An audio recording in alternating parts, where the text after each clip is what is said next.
초대 종정이신 효봉대종사, 초대 방장이셨던 구산 대종사 영전에 추모의 사암배를 올립니다.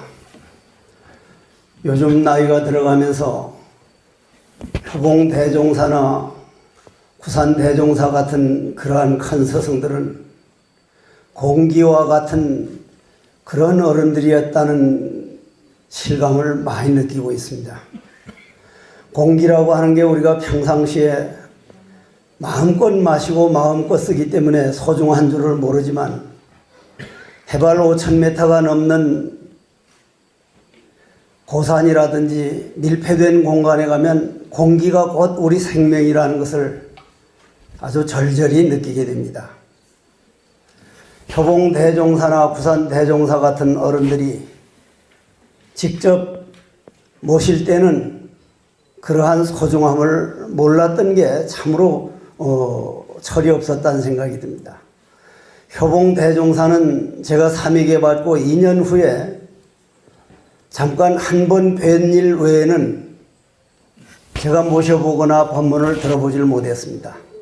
다만 그때 15살 때 어릴 때 효봉스님 뵈러 갔었을 때 흔히 수자들에게서 하던 얘기가 각공스님이 아마 법문석상에서 한 소식 했다고 했던가 봅니다. 그러니 효봉대종사께서 각이 공했느냐 공을 각했느냐 이런 말이 한참 돌아다녔었는데 저는 그게 그 당시에 무슨 말인지 자체를 몰랐습니다. 그래서 효봉대종사를 제가 중된 다음에 몇 년 계시다 열반에 드셨는데도 아무런 영향을 받지를 못했습니다. 그러나 구산대종사 같은 분의 경우는 직접 모셨고 참 엄청도 많이 두드려 맞았습니다. 지금 오늘 외국 스님들이 온 사람들 중에 한 분일 텐데 구산대종사님, 당신은 우리가 선방에서 그런 말씀을 했는지 안 했는지 알아들으셨는지 아닌지는 모르겠습니다만 외국 스님 한 분이 가서 네가 누구냐 해서 대답을 못하니까 구산방장 스님은 휘차리로 때리거나 장군죽비로 때리는 경우는 적습니다. 주장자로 사정없이 패요. 주장자로. 그것도 어깨 쭉지든 대가리든 가리지 않고 때립니다. 아주. 외국인이 그렇게 두드려 맞고 와가지고 하는 말씀이 만약 자기 나라 본토 미국에서 오늘 날 패듯이 그렇게 팼다면 감옥 몇 년은 들어갔을 것이다. 저건 코끼리 길들일 때 두드려 패는 법이지 사람을 저렇게 패는 경우는 그건 있을 수가 없는 일이라고. 구산방장 스님 배운 게 그거라고 저도 스님께 두드려 때리는 법을 배워가지고 저 부산의 어떤 거사님 한 분이 자기는 견성했다고 찾아왔는데 그물방을 벗어난 황금잉어는 무엇으로 양식을 삼습니까? 하니까 그거 하나 대답을 못하길래 저도 스님처럼 주장자로 몇 대 두드렸다가 폭력죄로 고발을 해가지고 경찰서에 2번 불려갔다 왔습니다. 그런데 스님께서는 그러한 것 전혀 관계치 않고 삶과 수행이 하나 된 삶을 살아가신 그 모습이 요즘 무척이나 그립습니다. 스님께서는 삶 따로 수행 따로 있는 그런 삶이 아니었고 예를 들어서 그 송광사 그 당시에 참으로 어려웠거든요. 법련사 법문하러 갔다 오셔가지고 버스편이나 교통편이 그렇게 어려운 때도 그냥 수선사 선방에 들어와서 같이 참선을 합니다. 지금도 잊어버리지 않은 일이 포행을 한창 하는데 장군죽비 들고 같이 포행하시다가 포행하는 대중을 다짜고짜로 나오시더니 아마 이쪽 저쪽 좀 힐끗힐끗 쳐다봤던가 봐요. 이놈아 이게 포행이냐. 포행하는 사람을 정신없이 때렸던 모습이 지금도 눈에 선합니다.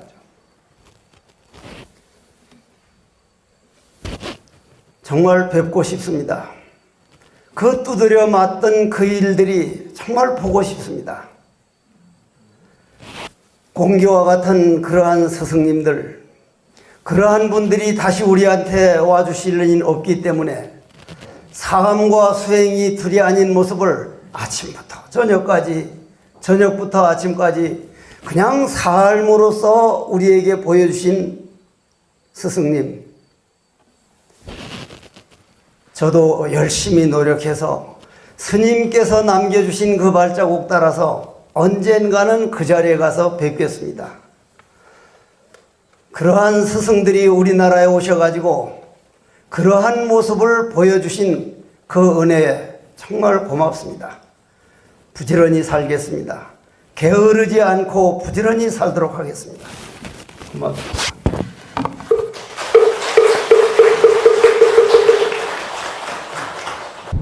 看那个窗户外面有火光飘来。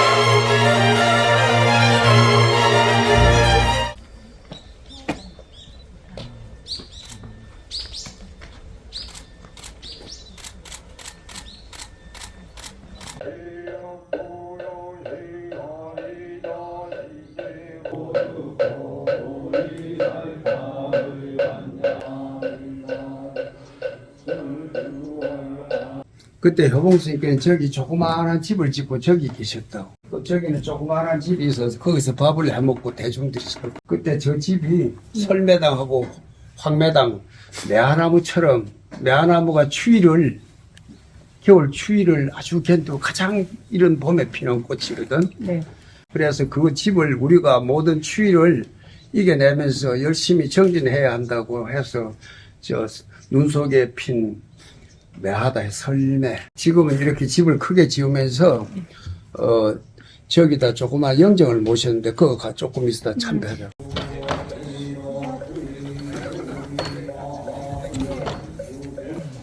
그 석두스님이 옛날에 유명한 그 금강산 도인에 금강산에 계셨습니다. 석두스님 제자 효봉스님. 어제 효봉스님 길이었어요. 구산 나이마운틴. 효봉스님도 저기 오대산 월정사 또 수덕사 송강사 있었지만은 늘 나그네처럼 살았습니다. 그러니까 구산스님이 조그마한 절을 세웠을 때 아주 작은 절이지만 처음 여기서 우리 구산 그 효봉분도가 여기서 이제 처음 여기에서 제대로 자리 잡은 곳이다. 그 석정스님 어제 우리가 페인팅 어제 세레모니 했던데 거기가 바로 이 석정스님이 사진 여기 있어. 그리고 30년 전에 이 절을 크게 이렇게 중창했던 종옥스님. When I first met Master Gusan's it was very quick. You know, I arrived and had a similar experience. I felt I had come home. My heart became deeply peaceful, and I was taken to meet Snim and Snim, and they quickly put me in Korean robes and took me to meet Snim. So from the first meeting where we were introduced to the Hwadu, and all through the next 4 years or so that I was with Master Gusan, several impressions, but particularly he taught, as others have expressed, about the Hwadu. But for me, it was very much about how you act, how the Hwadu works within your actions. And I got that from the very first meeting on whatever you are doing, this is the thing you are doing. So the question came from this for me, this action, this thought, these words. So I noticed, because I didn't have the language, and I developed what's called nunchi, a lot of rather special capacity to observe what's going on, that Gusan's almost he acted in such a pure way that the thought was not ever disconnected. It was always the action within the thought. And that's how I learnt from him. I actually did many various activities with him, going to the field or taking him around the temple, or later when he was quite elderly and sick, I attended him. And he took me to Inwalam and talked about the possibility of making a temple. It was always about the actions.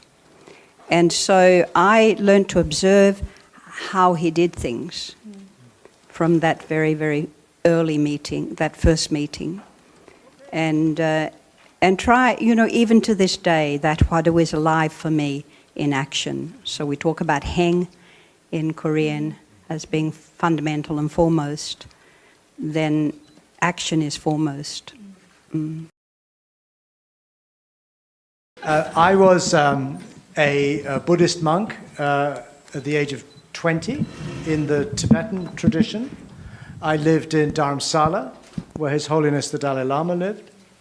And I was studying sutras and texts and philosophy. And one day I was walking in the mountains behind Dharamsala, and I had this very powerful experience where suddenly the whole world, including myself, appeared to me to be nothing but a question. And I tried to describe this with my Tibetan teachers, but I could never get a sense of what it was. They couldn't clarify that for me. And so for a number of years, I looked in different traditions, although I was still a Buddhist monk. And it was only when a friend of mine came back from Korea and he brought with him a copy of Nine Mountains. And when I read Nine Mountains and when I read about Imoko, what is this, I realized for the first time that this question could be practiced in a formal Chan or Zen, Son framework with a teacher in Korea called Gusan스님.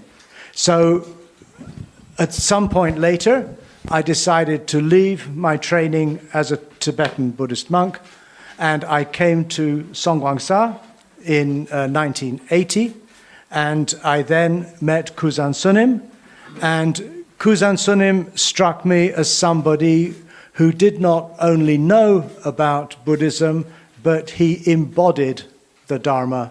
It was his whole being was the Dharma, and the only teaching he gave was to ask the question, what is this? And this, for me, connected with that earlier experience, and up until today, this is the practice I continue to do in the center of my life. And so these years in Songwangsa were, for me, the most important years of my Buddhist training. After Gusan스님 died, I went back to Europe and began to continue my studies, to write books, to lead meditation retreats, and always at the center of which is the question, what is this? And the phrase Gusan스님 very often used was great doubt, great awakening, little awakening, no doubt, no awakening. And for me, that captures the heart of what I feel this practice is about. And I feel that in terms of where this might then develop further is by reintroducing the quality, the sensation of questioning, not only within Zen Buddhism, but in the other forms of Buddhism too, to recover that quality of questioning in the Theravada tradition, in the Tibetan tradition, and in other traditions too. Buddhism is very good at giving us all the answers. But what I think we need more in our time are not more answers, but more questions. And to learn how to live with questions rather than immediately grasping for an answer. And so that is what I learnt in this practice here, and that is what I feel could be a strong force to revive the entire Buddhist tradition, and even further into the broader philosophical and religious culture of our times. My union with Panjangsunim, Kusansunim, is the fact that somebody made a mistake in a plane ticket. I was going to go from Bangkok to Nagoya and then to Kyoto, and instead they put Bangkok, Seoul, Tokyo. And then by mistake, I also met some monks, Korean monks, who said lots of meditation in Korea.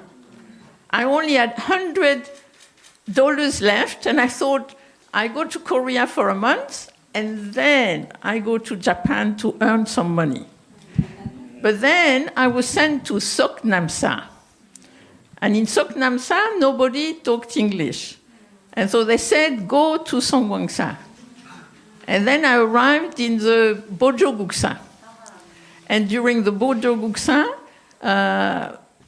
big meeting, somebody asked me, are you married? Are you studying? Do you have children? Do you work? And I said, no.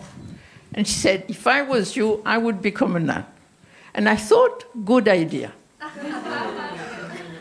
And about what we learned from Panjangsunim, Kusansunim, I think what is important is a 3 training of ethics, meditation, and wisdom. It's the idea of Tono Jomsu. It's also the idea of Songsong Jokjok, and also the idea of the 7 paramita.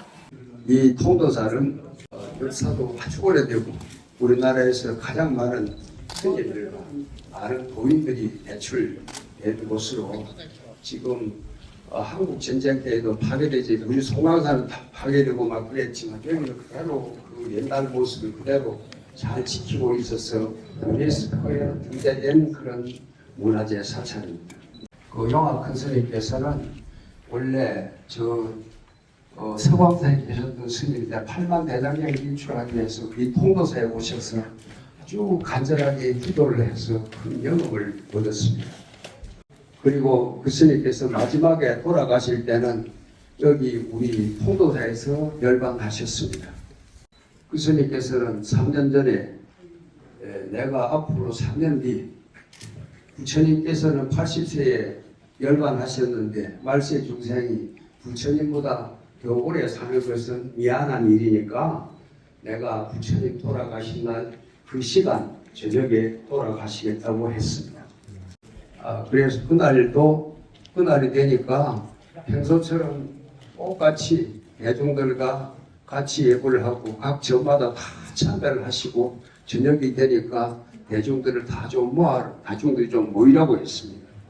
그리고 내가 지금 곧 떠나려고 하니까 여러 대중들은 경전을 좀 읽어달라고 했습니다.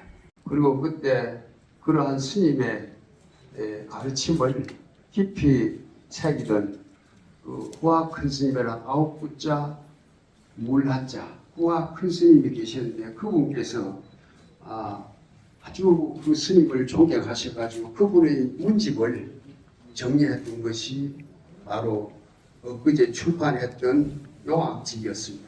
그래서 그 스님께서 구산스님은 우리나라에서 아주 유명한 명필 글씨를 잘 쓰는 분이셨는데 그분께서 그렇게 잘 정리했던 것을 이번에 다시 제가 번역해서 엊그제 이렇게 책을 내게 되었던 것입니다. 그리고 효봉 큰스님과 경봉 큰스님, 구산스님이 아주 서로 친한 그런 우리 같은 문중처럼 같은 패밀리처럼 그렇게 살아왔었습니다. 그때 효봉 스님께서 종교로 계실 때 대구 동화사 계시다가 당시 구산스님의 주지를 내놓고 있으니까 마땅한 곳이 없었습니다. 계실 곳이 없었습니다. 그때 통도사에서는 통도사 말씀 표충사에 와서 계시라고 했었습니다. 그런데 오늘 우리가 표충사를 가려고 했는데 너무 늦어서 가지 못했는데 거기에서 그 효봉스님께서 9월 2일 어제 열반하셨던 것입니다. 그래서 우리 송강사 문중은 통도사의 큰 통도사 스님들이 큰 은혜를 입고 지냈습니다. 그리고 구산스님께서 삼위계는 송강사에서 받았는데 비구계는 바로 여기 통도사에 와서 비구계를 수고했습니다. 그래서 우리 송강사의 계맥은 그 해담치익스님과 그리고 거기 구산스님, 보성스님 이렇게 또 계맥이 내려오고 있습니다. 그래서 우리는 불보정찬 통도사에 대해서 큰 감사의 마음을 이렇게 다시 한번 올리면서 다 같이 일어나 여기 부채기에 상대하도록 합시다. I had been studying with the Tibetan Karmakaju school for a couple of years and started to find it a bit complicated and wanted a more simple way of practice. So I started to read books about Chan and Zen. And then at some point I participated in the Amitabha session, recitation session in San Francisco with a Chinese master. And one of his disciples approached me and my ex-husband and son and said, there's another kind of Zen. And he showed us a book called Nine Mountains. And I recall that it was a kind of, in a secret way he showed us. The Chinese master should not know that he was showing us this book. But the book, we brought it back to Denmark and it impressed us a lot. So we wrote to Zen Master Kusan and asked if you could come and get his meditation instructions. And he wrote very kindly back, yes, please come. And we had written, we are a lay family. So please come, you can stay one night. Or you will have to commit yourself and ordain for 3 years. So we think, okay, we'll go for one night. And we went. In Seoul we met Martin. She took us down to the master, to Samil'am. And we met the master, and it was a very natural meeting. I appreciate that meeting a lot. And what is the outcome of all these years? Meditation, yeah.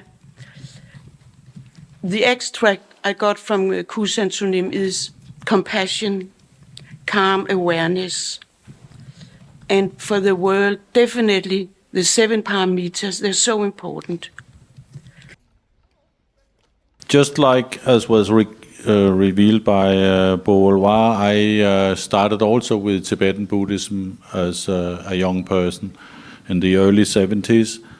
And before actually encountering Korean Buddhism, I already was involved with Chinese, the study of Chinese, and also a bit of Korean. So I actually knew Buddhism pretty well. I had read most of the sutras available in translations prior to that, and learned meditation in the United States. So for a number of years I was searching for a serious teacher, and I was mostly impressed by the books of Charles Luke that were published in England and was available generally in Europe and US. Said by Beauvoir also, I encountered Gusan through 9 Mountains, and immediately when I read it, it resonated with my inquiries and my search for meaning in Buddhism beyond the usual forms. And so the following year, we came to Korea, and we were supposed to stay one night, but it ended up being more than 10 days. And it caused a bit of friction that we were sort of hanging out and not leaving. Anyway, what really impressed me about Gusan, we came to the master, I had an interview with him, and it was very clear that there was a kind of, on my side at least, a very close connection. And so we actually became disciples in that first meeting. And to say very shortly, among many, many things. I could go on for an hour about this, but anyway, I'll do it short as we have to. Master Kusan was a person, and he impressed me very much because he never said or demanded things from other people that he didn't do himself. And I thought that was a fantastic person to meet. Most people, they say a lot of words and they don't follow half of them themselves, actually. So that is to make it very short. Thank you.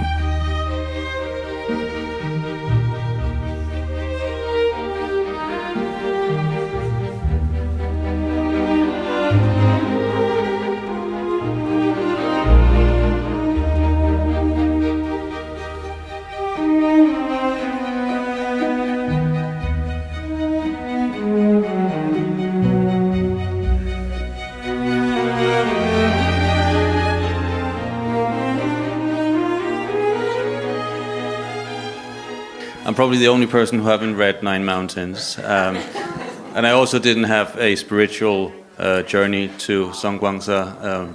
Henrik and Dorit took me, and for that I'm very grateful. It's very special to be back after 35 years and see old friends who remember me as just a child. Gusantsnim was somebody who let me sit on his lap and fed me lots of sweets. He would fill my pockets with pine nuts that the novices had painstakingly been preparing.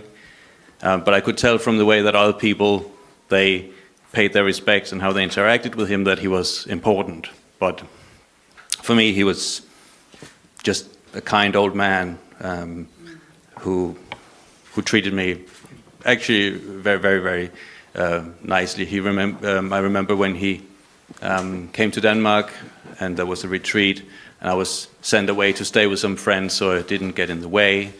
And he came down after me 5 floors down and gave me $100 so that I could buy some toys or something like that. He was very, very sweet. And I do remember when we came back after he had passed away, there was a sense of something missing, and Songwangsa was not the same.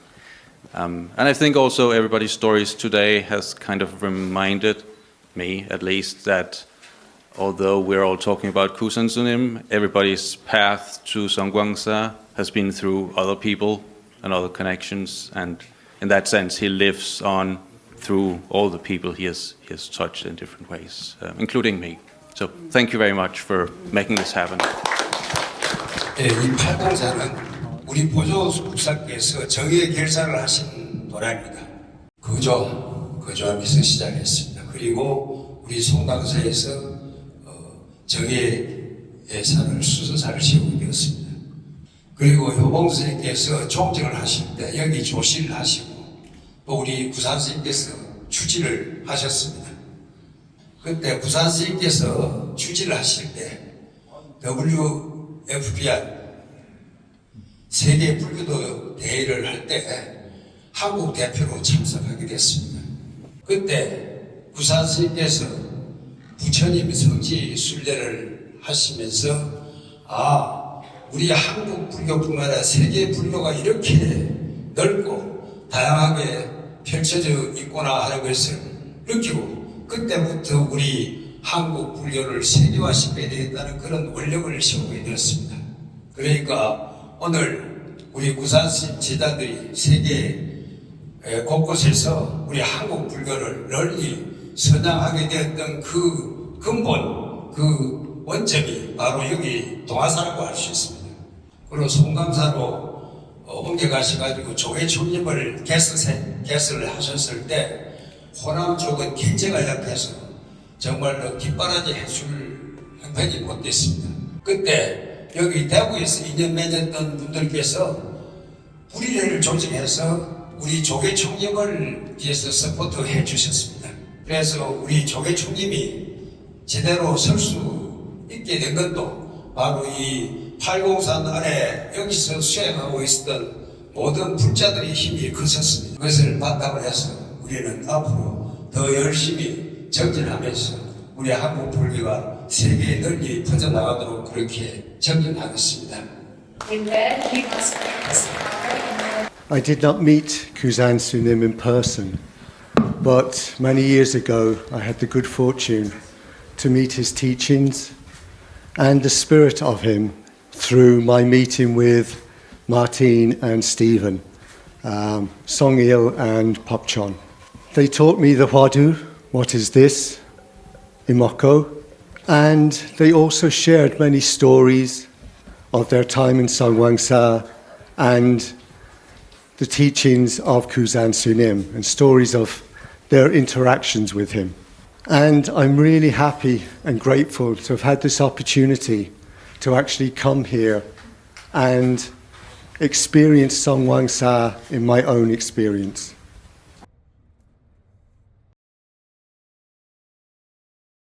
So I came to Songwangsa after being in India, in Thailand, in Japan. I was very much part of the Vipassana communities and studied with several quite important teachers in that lineage. But what was missing for me was the way of life and the Sangha, really. And so I went to Japan, and in Japan I met a monk from Songwangsa.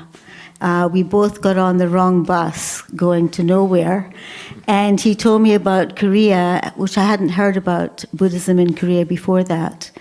So I was coming to Korea the following week, in fact. So it was also that kind of karmic connection. And I came to Songwangsa, and as soon as I arrived at the bottom gate, I felt a big emotional experience. And when I met Pangjang Gusan스님 also, I felt a strong connection to him and that wanted to be here. But at that time it wasn't going to be possible because I was a woman, etc. What I really learned from him that I really use in my life was really not as much from his teachings, formal teachings, but the way he was in life. He was one of the most compassionate people that I have met and always had time for everyone, regardless of how tired or how long his day had been. He showed up in that compassionate way. And so that really impressed me to have that thought of my life, to be compassionate and develop that compassion for humans, sometimes very challenging, but that was a teaching I felt from him. And the second part that I found very useful, also like Sangil, was the paramitas, the guide really for how to live our everyday life. And I feel that's something that's been very important, not just for myself, but imparting to others something very simple and very easy to understand. 반갑습니다. 잘 왔습니다. 해인사는 46년도에 효봉스님 오셔가지고 여기서 가야총림을 했습니다. 1946년도. 46년도 잘 운영하다가 50년도 6.25 전쟁이 났거든. 전쟁이 일나가 총림 회상이 되었습니다. 1967년도 성취함으로써 오셔가지고 가야총림은 이제 해산이 되고 해인 총림을 개설했습니다. 그때 74년도인가 우리 해명 스님하고 이래 살 때 그 해양 스님 살았지. 맞습니다. 현조하고 근데 왔고 미국 스님 현조. 맞습니다. 1974 송강사. 그래 구산 큰 스님 본부는 이제 기안에 발도시면 법을 많이 했어요. 춥고 배가 고파야 도식을 받는다고 그런 말씀을 많이 했어요. 지금 세상이 너무 복잡하고 혼란스럽거든. 지금 너무 갈등이 많고 지금 우크라이나하고 러시아 전쟁하지 또 이스라엘하고 또 팔레스타인 전쟁하지 난리치지. 이게 사람들이 지 본정신을 잃어버리고 욕심으로 자기 입장으로 자기 이기심을 흘리는 난리가 생기거든. 그래서 부처님은 중도를 이야기하거든. 중도. 중도라는 것은 이것 저것 중간이 중도가 아니고 이것도 어디라놓고 저것도 어디라놓고 중도 어디라놓고 우리 본래인만 봤다. 어떤 문제, 어떤 일이 있을 때 상대가 좋은 안을 내면 상대 안을 수용하고 대가 좋은 안을 내면 대 안을 수용해가지고 이 일이 잘 되면 상대도 좋고 나도 좋고 서로 소통이 되고 상생이 되거든. 우리 스님들하고 불교 신자들이 그 역할을 해야 돼요. 정말 감사합니다. My name is S님. This is the name I got from Gusan스님.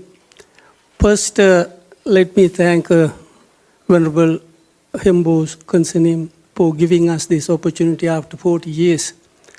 I don't think any of us dreamed that we would have a 40-year anniversary like this. So this is a new beginning.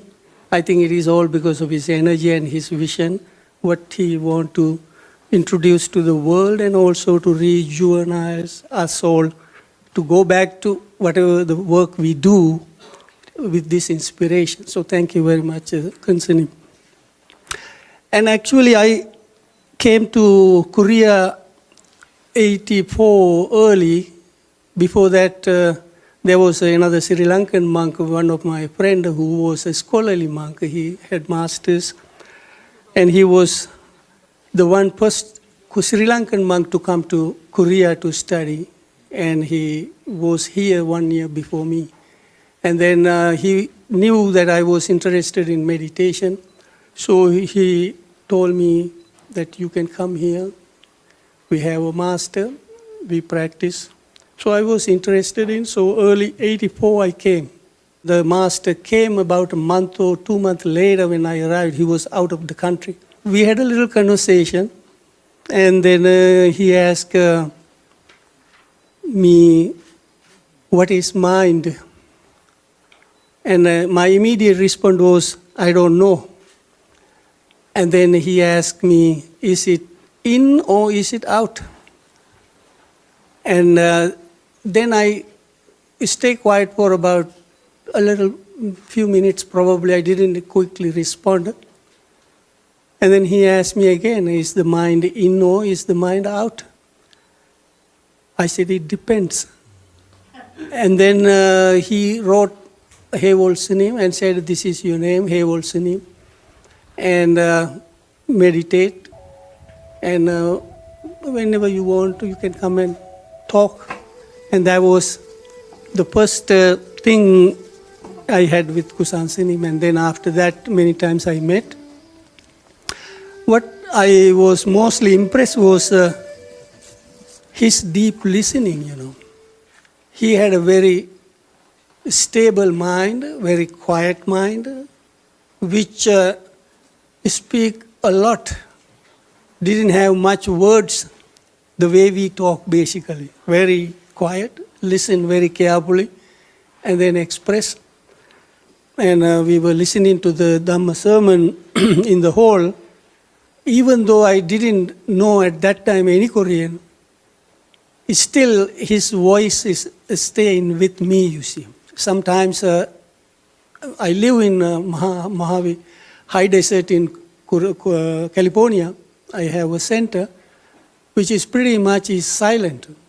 And I have classes and so on and so. But mostly when I am silent, looking at the mountain and sitting, I remember the life I lived here, and I remember the voice of the Gusan스님 in my head, you see. That gives me a lot of impression to maintain my calmness. 외국 스님들이 한국에 왔을 때에는 처음으로 다른 나라에서 공부하고 한국에 왔는데, 그러니까 중국이나 그 지벤도 남문불교도 배웠고 한국으로 왔습니다. 근데 그때는 한국 스님들이 하나도 밖에 나가서 외국으로 나가서 공부하는 사람이 없었습니다. 근데 완전히 바꿨습니다, 지금. 지금은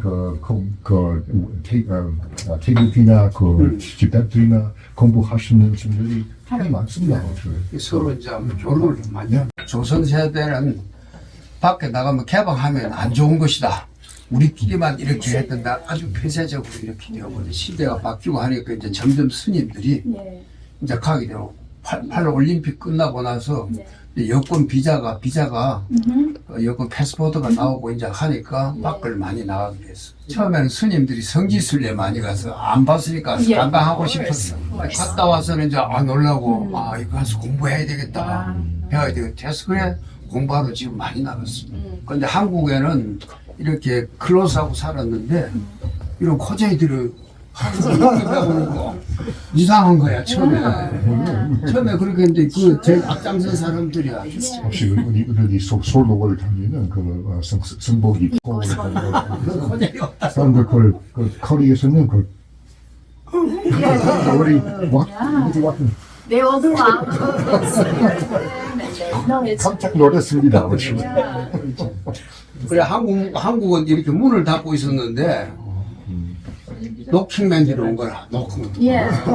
이제 한국 사람 문 열고 천천히 열고 나가고 또 밖에 들어오고 이렇게 서로 이렇게 한 이제 안팎의 서로. 그때는 전부 이런 젊어가지고 사람인데 머리가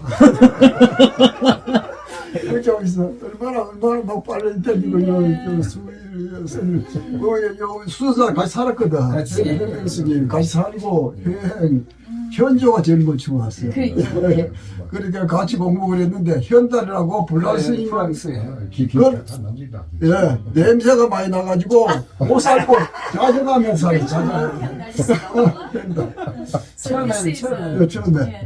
근데 그분만 유달리 냄새 나가지고 우리는 같이 다 살았거든. 네. 한국 사람들은 코제이 냄새 나 그러면 성일이가 뭐라는 줄 알아? 한국 사람 마늘 냄새, 김치 냄새 많이 나. 어제 행복을 주셨고 오늘 아침에 인간적인 즐거움을 주시네.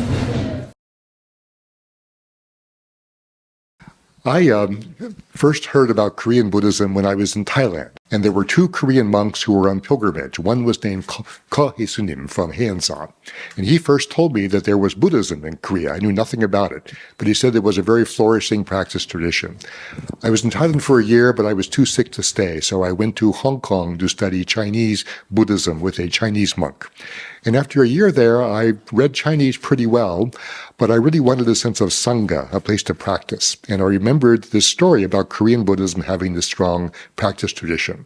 So I arranged with S님, who was the abbot at Pomnyansa at the time, to pick me up at the airport, at Kimpo Airport, and bring me down to Songgwangsa, and went straight into the Sampang. I knew nothing about Kanwasan or meditation practice in Korea. It was very hard to understand, but actually that practice was what really made me first be intrigued about Korean Buddhism. And this is really what Kusan taught me more than anything else, was about the whole technique of Kanwasan. Trying to understand what Kanwasan was, trying to realize the value of the technique, but also trying to understand how Kanwasan fits into the broader Buddhist meditation tradition is really what began my scholarly career. And I think I was a much better scholar than I was a meditator. So despite being in Kelche many, many times, I think I did much better as a scholar than as a meditator. And I remember Kusan스님, just very quickly, as very, very short. I was very tall, he was very short, and I was always leaning over to see him whenever I would see him. But he was a very, very strong, 강한 사람이 있었거든요. 아주 very, very strong person.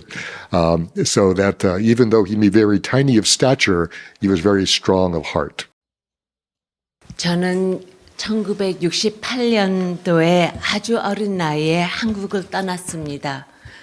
한평생 외국에서 살며 구산 스님의 가르침 만남은 구산 스님 국제 제자들로부터 받았습니다. 구산 스님의 가르침이 온 세계로 퍼지며 외국인만이 아니고 한국을 떠나 외국에서 사는 한국인들에게도 전달이 되고 있습니다. 아무도 아닌 저가 이 귀중한 장소와 행실에 참여하고 있다는 게 말로 표현할 수 없는 감사 마음으로 받아들이고 있습니다. 저는 지금 아마도 엄마 뱃속에 다시 들어와 있지 않는가 싶습니다. 감사합니다. 동방이 등축했던 우리 한국이 앞으로 미래 민물을 끌어가는 앞으로 첨단의 역할을 해야 되는데 그 가운데서 가장 잘 정리된 것이 우리 한국 불교는 그 바다라야나 그 금강승과 그리고 히나야나 그리고 남방 불교와 우리 대승 불교를 가장 잘 이렇게 통섭해 있는 것이 바로 보조 스님의 그런 사상이었답니다. 지금 우리 도법스님께서는 한국 불교가 이 세상에 어떻게 널리 전해지면서 세상과 더불어 함께 가야 하는 일을 가장 많이 고민해 오셨던 분입니다. 반갑습니다.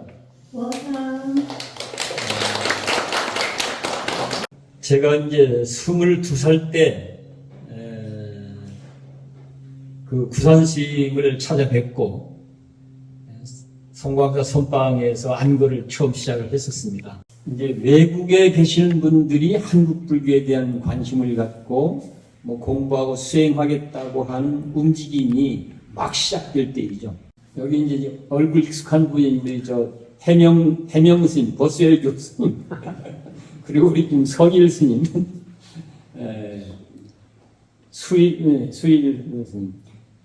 이렇게 한 몇 분은 얼굴이 익숙한데 다른 분들은 제가 잘 기억을 못하겠어요. 저는 이제 출가해서 스님으로 산 지가 이제 한 60년 가까이 돼갑니다.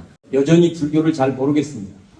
왠지 불교가 참 복잡하고 어렵고 그래서 여전히 이거 어떻게 해야 되나 하는 문제의식으로 살고 있습니다. 제가 이런데 일반인들은 얼마나 더 어려울까 하는 이제 걱정을 많이 하게 되는 거죠. 보통의 상식을 가진 사람이 조금만 관심을 기울이면 불교라는 게 이런 것이구나. 그렇다면 이거 생활에 적용하면 삶에 참 유익하겠네. 좀 이렇게 불교를 설명하고 안내하고 그럴 수 있는 길은 없을까 하는 이런 고민을 하고 있습니다. 중도로 본 본래부터 동체 대비의 세계관과 정신에 입각하면 어떤 형식의 수행도 모두 괜찮다. And how would you include the one who practice in this? 가나선을 여기다 어떻게 적용을 시키느냐 이 말씀인 것 같습니다.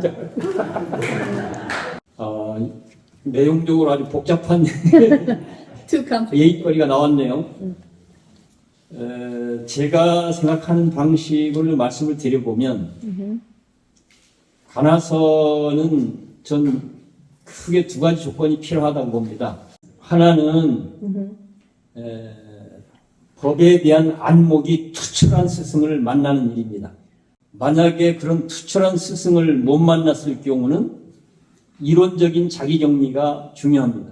그 중에서도 대승불교가 강조하는 본래 부처에 대한 이해와 확신이 필요합니다. 본래 부처론에 토대해서 화두를 잘 챙길 경우 깨달음을 이루고 안 이루고에 관계없이 내 삶을 향상하고 완성시키는데 To improve 큰 효과를 볼 수 있는 게 가나선이라고 생각합니다. Your diagram makes it very easy to understand the connection between humanity, human beings, and the uju, the world at large. How do you put it into practice, though? 부처님은 어떤 분이신가? 한문으로 얘기하면 동체 대비자다 이렇게 얘기합니다. 대자 대비를 생활화하는 것이 최고의 삶이다 이렇게 얘기할 수 있습니다. 화두를 드는 일도 대자비를 실천하는 내용으로 의미를 가질 수가 있습니다. 그런 내용을 금강경 표현과 연결시켜 보겠습니다. 금강경에 보면 그 어디에도 마음을 머물지 말고 새로운 마음을 내야 된다라는 내용이 있습니다. 화두 드는 일은 어디에도 머물지 않고 마음을 자유자재로 낼 수 있는 능력을 기르는 수행으로서 큰 의미를 갖는다고 봅니다. 한 생명이라고 하셨잖아요. 저렇게 해서 한 생명이 된다. 근데 그거를 정확하게 알아듣기가 좀 어렵습니다. 그물의 그물코를 떠올리면 좋을 것 같습니다. 잘 아시다시피 그물코는 전체가 연결되어 있습니다. 하나를 들면 전체가 함께 움직입니다. 그렇기 때문에 내가 그대로 우주고 우주가 그대로 나라는 얘기가 가능해집니다. 따라서 우리 모두는 유기적 공동체로 이루어져 있습니다. 그렇기 때문에 더불어 함께 사는 길에 우리 모든 열정을 쏟아야 됩니다. 그래서 너에게도 괜찮고 나에게도 괜찮은 길을 우리는 찾아가야 됩니다. 너에게도 괜찮고 나에게도 괜찮은 길을 가는 걸 대승불교에서는 보살행위라고 얘기합니다. 그 길 말고는 다른 길이 없다고 하는 게 부처님의 뜻입니다. 너도 괜찮고 나도 괜찮으면 함께 살만하지 않습니까? 본래 부처님 말씀하셨는데 그게 부다 네이처, 불성을 말씀하신 건지 무슨 뜻으로 말씀하신 건지. 제가 살고 있는 극락전이 있습니다. 거기에 주련이라는 말을 할 수. 거기에 보면 부처는 어떻게 생겼는가 거기에 대한 답을 하고 있습니다. 머리는 하늘을 향해 있고 두 눈은 옆으로 놓여 있고 코는 아래로 놓여 있다. 그렇게 생긴 것이 부처다. 누구하고 닮았습니까? 사람이 본래 부처다라는 말을 연결시키면 이해하는 데 도움이 되지 않을까 싶습니다. 그 부처는 어떻게 사느냐고 묻고 있습니다. 그에 대한 답으로 밥이 오면 입을 열고 졸음이 오면 눈을 감는다라고 되어 있습니다. 밥이 오면 입을 열고 졸음이 오면 눈을 감는 것이 완성자 붓다의 일상적 삶이라는 이야기입니다. 이런 내용을 잘 알고 내 삶으로 살면 그 사람이 바로 붓다입니다.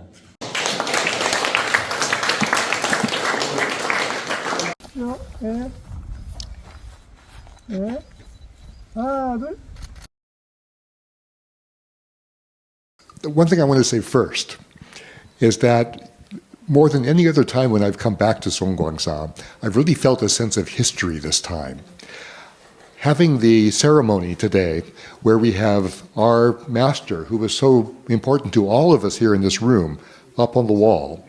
And next to him on the wall was the master who is so important to him, 효봉선사를, up on the wall. And then realizing that all of us who studied with him are now leading the monastery. You who were just our friends, you are now Songwangsa. You are the Kusans of this generation now. And we who were here for such a short period of time, in many cases, even if it was just a few years at a time, all of you have had such a profound influence on all of us that we have done, I think, what we could to try to bring back the spirit of Songwangsa to our own home countries in our own way. And it really is inspiring to see that all these foreigners who were here, even though only a very few of us remained as monks who were still trying to embody the Dharma through their practice, but all of us have found our own ways to try to maintain that Songwangsa kapung, that spirit of Songwangsa, in a sense, that teaching style of Songwangsa, whether it's through teaching meditation that as we learned, as many of you have done here, whether it's through scholarship or writing about Buddhism and Korean Buddhism, as so many have done here as well. And I think it really is going to be now, as I look around the room, all of us are going to be up on the wall very soon as well. And it really is going to be the next generation, those of you in the second row of monks, who are going to be the ones who have to help this generation now maintain the spirit of Songwangsa. So when Kusan was here, Gusan스님 was first here, he was starting the 조계총림. And all these monks here were helping Gusan스님 build up the 조계총림. And you can see how well that project has gone after all this generation now. But you in the back are going to have to help this generation of Gusan스nims, of leaders of Songwangsa, to continue and maintain that continuity of Songwangsa. And there are many things I think all of us can do to maintain the spirit of globalization that Gusan스님 really, I think, inspired in Korea. When we were first here, Korea was very isolated. It was impossible to learn about Korea except by having some connection with someone who would tell you about Korea. There were no books on Korea. Nobody knew about Korean Buddhism. It was utterly unknown outside Korea. And Koreans could not go overseas. It was hard to get passports. So Koreans were very isolated and very insular. And that has now changed. Many of you have taught and practiced outside of Korea. There are many non-Koreans who now come to Korea because they know about Korea. They know about not just K-pop, but K-Buddhism as well. And so Buddhism is really becoming globalized in a way that it wasn't in the last generation. And that's going to be the key, I think, for those of you in the second row to help the current front row leaders of Songgwangsa. Those of you who have studied foreign languages, who have learned English, who have learned Tibetan, who have studied Pali and Sanskrit. There's this feeling, I think, that Korea has to become something more than just Korean Buddhism. But it really is the way in which Korea can help others outside Korea to understand Buddhism itself. Not just a Korean tradition of Buddhism, but Buddhism. And I think that's what many of us in this room have tried to do, to try to show where Korea fits into the broader tradition of Buddhism. And I think that's what the new generation of Korean monks can help Songgwangsa do. There's no one thing that can be done. There are many things that can be done, and many things that people will bring their own backgrounds to. And I think it really is there's no prescription that we can give. It's simply a prescription of openness and a desire to maintain that Songgwangsa teaching style, which is so focused on globalization as well. And so I would just like to say in conclusion that I think all of us have the same sense of deep gratitude to Hyunbung Pongjangshinim and to all of our friends here from Songgwangsa for your friendship over the years and for being such good colleagues in Toba to all of us. So, thank you.